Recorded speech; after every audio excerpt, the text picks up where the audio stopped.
Everybody to Mindmender Online. I'm Leo Battenhausen, and I'm happy to have you all back.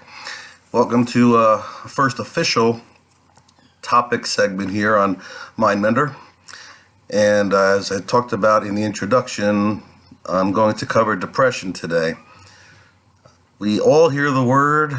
We all know, maybe know one or have experienced it ourselves. It's an epidemic today, folks, an epidemic of what we know as depression. And I'm here to talk about what it is, why it is, how to work with it, how to remedy it, and how to battle it. Okay? Today is Sunday, April the 3rd. So welcome back again, and again, we're talking about depression. What is depression? Well, depression is actually a very bad term for what it is, because depression itself, I guess, means sadness. Used to be called melancholy back in the day until it morphed into major depression later on in psychological history. But feeling sad, feeling blue, that's depression. We get depressed when we lose a loved one, when we lose a pet, we lose a job, we get divorced. Something bad happens in our life, that is normal depression. And the brain is equipped to deal with that. The problem becomes a problem or problematic when we are not getting past that. So that's a normal depression. I'm going to get back to the getting past it part, but depression also encompasses many other symptoms that may not include feeling sad or hopeless at all. It can affect your concentration and focus at work. It can make you feel unsociable, isolative. It can also affect your appetite, where you want to overeat and you're eating instead of in replacement of feeling better, like self-medicating. We drink or use drugs to feel better, sometimes because we're depressed, but we don't feel sad. We're just drinking to maybe feel better. It can also affect our sleep patterns, either sleeping far too little or far too much. It can affect our sex drive, where we don't feel interested anymore, or we don't want to socialize with people anymore and stay home. So, several of those would qualify for a major diagnosis of true clinical depression. However, the sadness piece, which is what we all look for and think about with depression, of course, is not always the main symptom. So we have to be clear on that. Depression is a lot of different things. So if somebody says they're in a funk, or I just don't feel like going out, or they're, like we said, sleeping too much, eating too much or too little, these things can also be considered depression too. If you're trying to work and you just can't focus on getting things done, you're lacking in ambition, those can also be signs of depression. So be aware of that.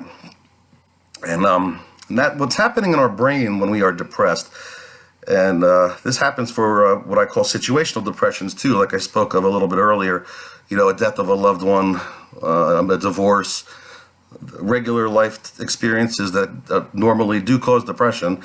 We have in our brain, I don't know if you've ever seen those things on television commercials, and they're these tubes, these they look like bulbs with a long stem on them. You're supposed to fill them with water and stick them in your plant when you go away on vacation so they get water while you're gone. Now, try to imagine that. Now, try to imagine like a gazillion of those things with the bulb on the bottom and the tube sticking up in your brain. Okay, those bottom pieces, those round bottoms hold our natural and brain-made normal antidepressants or natural antidepressants, endorphins, and there's a couple of those natural depressants, the serotonin and things like that go in there. So they sit in there, and they sit in that bulb, and as bad things or sad things happen to us in life, the brain naturally sucks out the dopamine and serotonin to stabilize us and keep us calm and get us through depression. Now, what happens to someone who is not getting past the depression, after let's say, a reasonable amount of time, say the death of a loved one, you don't really ever get over it, but you kind of get to feeling better. Those levels start to fill up again normally as you get more understanding of what happened and you start to move past it. So a depressed person's dopamine and serotonin levels are being sucked out of those bulbs so quickly and so constantly that they're empty most of the time. And they're feeling all out of sorts with the world around them, with themselves. So the brain doesn't know what to do, and we go into a funk, a panic. We're not sleeping. We're trying to feel better. We do things to try to make ourselves feel better and to replace that natural state of being that the brain normally takes care of on its own with those natural antidepressants. Okay? But when it's being sucked up too much and there's nothing in there, we go into depression, or we can go into other things too. However, what antidepressants do, and I'm not advocating for or against them right now, but what antidepressants actually do, people wonder, but what they do is they take that tube on those bulbs and pinch them up a bit, so there's not as much of an opening for the serotonin and dopamine to be sucked up so fast. They actually slow down the reuptake process of our brain's natural antidepressants. They are not adding any antidepressants to our brain that don't already belong there, and they're not creating anything that doesn't already belong there. It's just trying to help the process, much like perhaps a cholesterol medicine opens up the veins. Antidepressants closes up those neurotransmitters that distribute our natural antidepressants and keep us calm and one. Okay, so what is going on with this depression today? Why are so many people? Are they actually experiencing this reuptake of this quick reuptake of natural serotonin in the brain? Or are they truly depressed? Now, that's the million-dollar question, folks, because like I told you before, and in my book, Defeating Depression, the common sense way to find happiness and satisfaction, which, by the way, is available on Amazon.com. Defeating Depression, the common sense way to find happiness and satisfaction. Are we really depressed clinically, or are we just not functioning up to our full capacity because of our situations and the world around us and how it's been changing? Depression, like I was saying, is going to be the number 2 highest diagnosed medical problem worldwide, and that's given to us by the World Health Organization. Number 2 most diagnosed health problem in the world in 4 years, in 2020. It's hard to wrap your brain around this. What is everybody so unhappy about? My goodness, what could be so bad? But I question whether it's clinical depression for real, or that lack of being human is a big point of contention for me in my work and in the world today. But I'll get back to that in a second. And what should we be doing? Instead of taking pills, okay, per se, I always want to we always want to go the path of least resistance first. Let's assume that this is all these high levels of depression, even in children, 3, 4, 5 years old. Come on, depressed? Something's not right. My belief is that we are not functioning as human beings anymore, as a society. The best way to beat depression, and this has been known forever, well, there's 2 actually, but one that's been around for a long time, is the power of positive thinking. We can beat ourselves up to the point of no standing up again. We are so mentally torturous to ourselves sometimes for no good reason, which serves us no good purpose. That's not going to help our self-esteem nor help us feel better about ourselves. Okay, that's ridiculous, and we do it all the time. We got to check out our thoughts. In the field of psychology, we have a very complicated method of doing that. It's very might want to take notes for this one. It took me a long time to study this one. It's called thought stopping. Eureka, thought stopping. Stop these thoughts about how horrible you are. You really need to check that out, folks, and we are all guilty of it at some point or another. I used to direct a program, several actually, but I would do the interviewing for applicants and candidates. And one of my favorite questions that I used, because it's been used on me and I hated it, but it does make you think, what are your strengths? Crickets. Okay? Think about that. What are your strengths? But, so what are your weaknesses? The list goes on and on and on from here to kingdom come. There's something wrong with that. We can tell you a million things we do wrong or don't like about ourselves, but we have a very hard time talking about our strengths. Start thought checking. What's going on in your head when your tapes are playing? And that's another episode for where those tapes have come from and what to do about them. But for now, you can start listening to what you're telling yourself and challenging it. Wait, no. And if you beat yourself up, get yourself a little timer, put it on the kitchen table, and give yourself a half an hour of pity party, beating yourself up. But that's it. That's it for the day. Okay? But that's not helping this depression thing either in this world. Okay? And this is why another part of it. But we're losing our touch with who we are. How is that happening? Well, technology. Okay? The media, the movies, the music. We are being held up to a standard that is so far-fetched and out of reach for any human being to ever make that we're starting to believe we're not good enough, or we're not as good as the people that are being pushed on us by the media. This is ridiculous. This is a fantasy land, folks, and it wasn't like this. Think about, 50 years ago, the type of, movies and television shows that were on.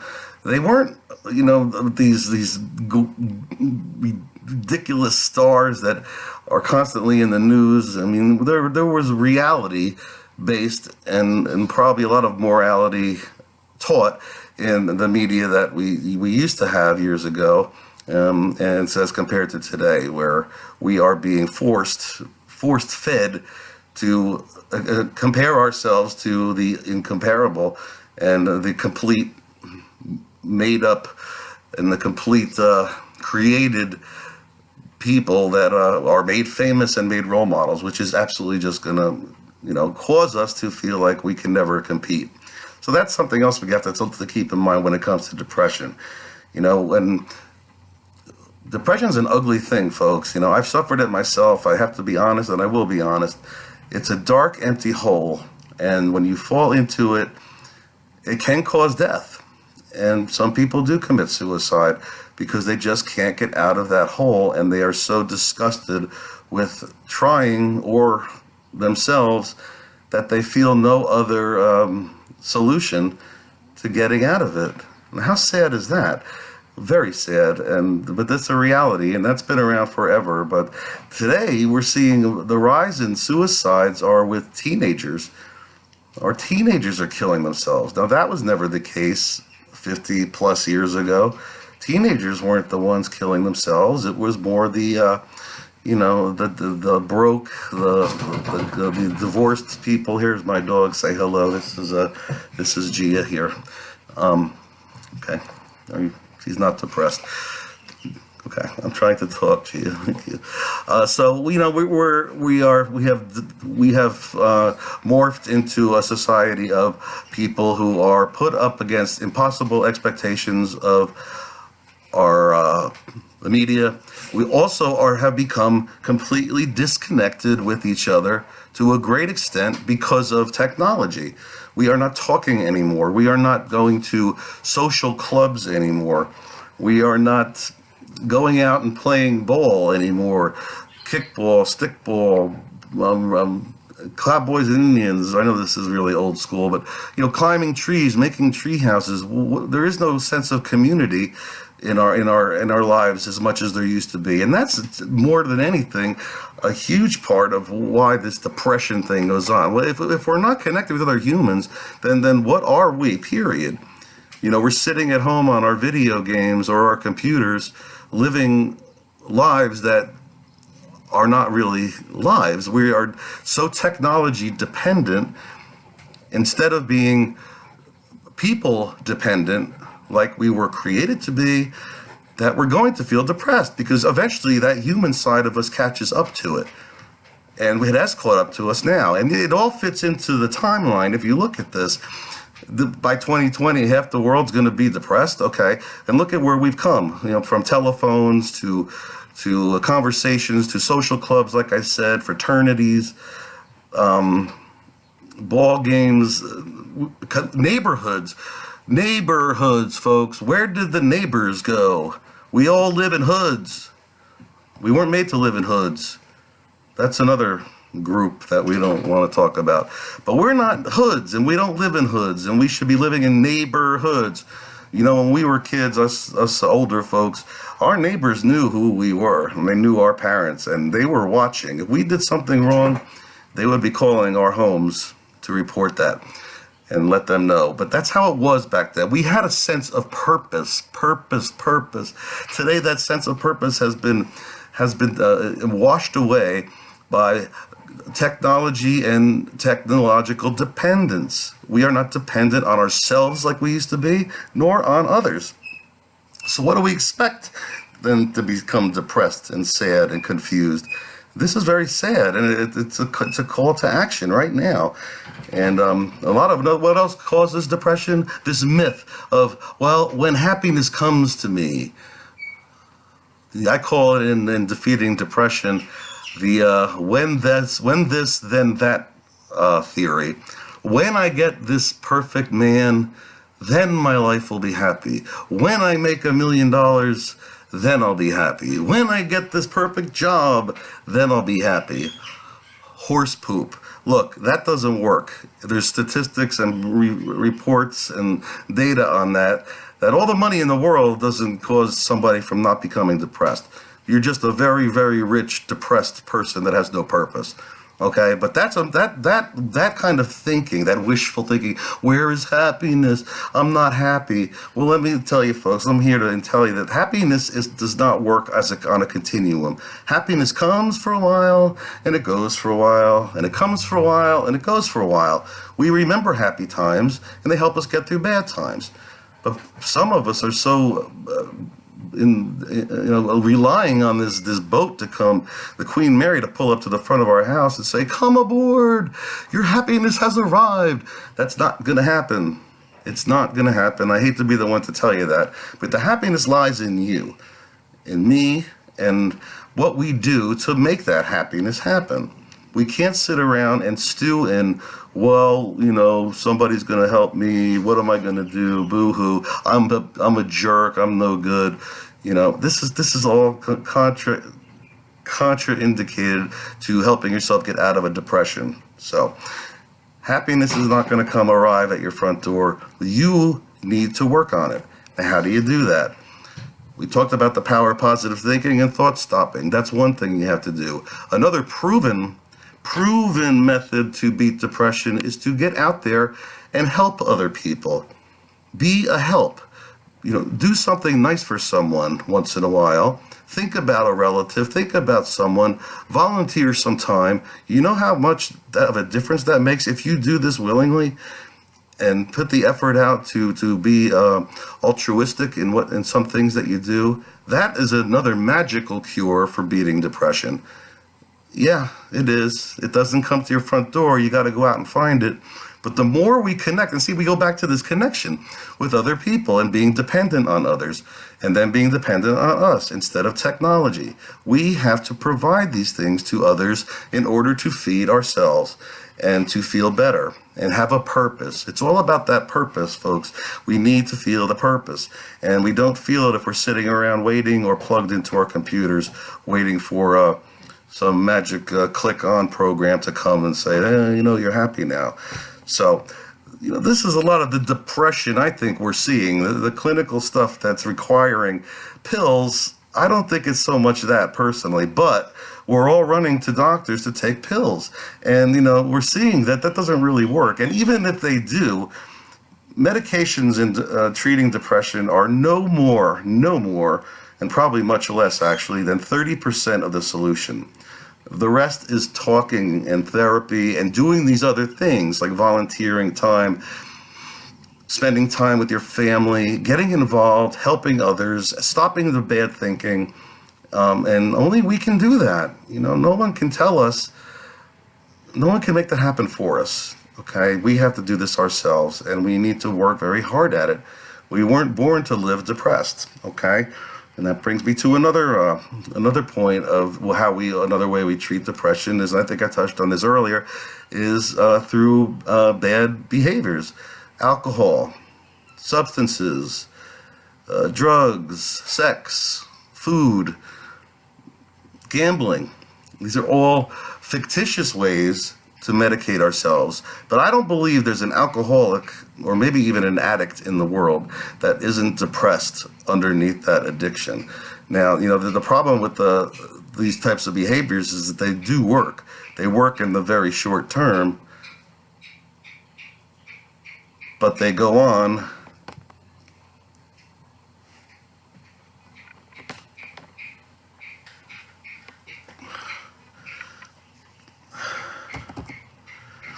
Sorry, I don't know what happened there. They work, I don't know where we're talking about addictions, but they work in the very short term, but they don't work in the long term. They cause more problems for all of us, and we become dependent on those things instead of other people. But that's a whole other topic too. But that's a road that this depression can bring us down. And like I said, I don't think there's an addict or alcoholic even in the world that is not depressed underneath that addiction. And no one ever sets out to become an addict, folks. They're doing it to self-medicate. And the problem, I said, is because it works for a while, and then it causes tailspins and nosedives into other problems. Let's talk about therapy again. We need to work these things out with a good, competent therapist. If we're taking antidepressants, we must be seeing a therapist as well. I feel very strongly about that. We can't just take a pill and make everything go away. If you're going to be at that level where you are clinically and chemically depressed, you need to be talking these things out, okay? So let's think about that, and let's think about how we have pushed God out of our lives. I know I bring this up, and I will be bringing this up over and over again. And again, I'm not a preacher, but whatever form of spirituality or God you find in your life brings you peace, we need to return to that sort of peace and inclusion of a spiritual nature in our lives. We have become an ultra non-spiritive, ungodly nation, which is only going to push us into feeling like something's wrong with us, because that's not how we were made to be apart from that spirituality. Some think nature and the outdoors is their God or spirituality. That's fine. I'm not here to make your choices or push on any God of any particular choice on you. But studies have shown, and I'm going to get to this in another show too, that the kids today who are not being raised with some form of spirituality in their lives are turning out to be less successful in school, getting into trouble more susceptible to emotional and behavioral disorders, social disorders. So again, you see the connection here as we become less people dependent and more technology dependent and kicking God out of our lives or spirituality out of our lives. Half the world's now depressed. You have to look at this and think, maybe that guy's right. Or maybe there's something more to this. You got to take your power back, folks. You just have to start thinking about that. Depression is a miserable place to be, but it's treatable. That's the good news. It is treatable. But it starts with you too. When you have to open up to that and say, what am I going to do about this? And start to get angry about it. Anger is the best catalyst for change in the world. That's another show as well, because some of us don't know how to feel angry or be angry in a productive way. But when do we say enough is enough? When do we see, how long are we going to sit and year after year after year waiting for the Queen Mary to pull up before we say, you know what? I got to do something. And you do. We do. I'm here for you. Mindmender Online is here for you too. Let's get some solutions going. This is the solution revolution. And we want to help people as most as we can. Half the world, folks, being depressed by 2020 is unacceptable, especially when it's treatable.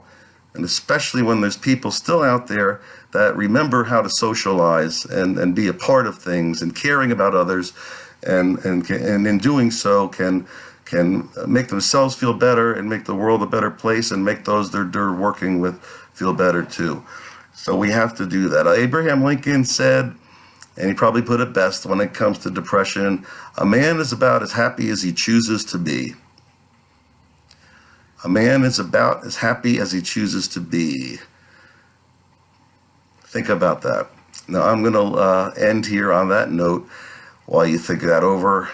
But I want to thank you for joining me again on Mindmender Online.